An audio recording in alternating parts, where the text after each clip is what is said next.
There's a lot of questions about mixing and matching for the booster. So can we take the Pfizer booster if we got the Moderna shot before? Another person, I had the J&J vaccine, and I've heard that Moderna might be more effective.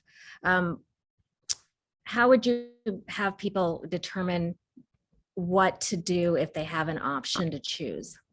The CDC and the FDA have done a wonderful thing to make it easier to get your booster for those who qualify currently for boosters. You may have moved to an area where your original vaccine is no longer available.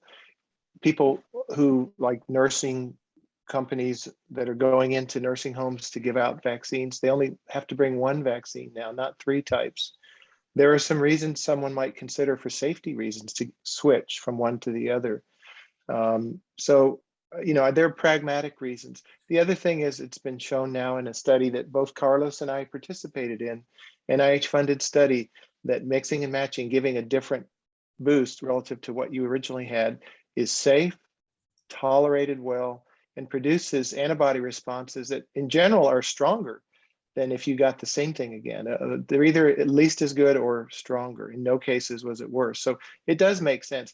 I think in general, especially for the RNA vaccines, fine to get the same one, or if you, for whatever reason, convenience needed to change, that's fine too. For the J&J, there might be some reasons. Young women might want to avoid that very rare risk of another side effect, thrombotic thrombocytosis, Yes. booster.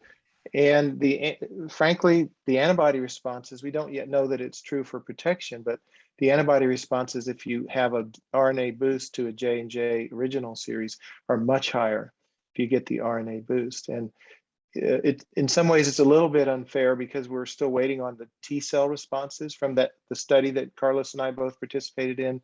We'll have those soon, but it does look like for antibody, at least, it's reasonable to consider an RNA boost after the J&J prime.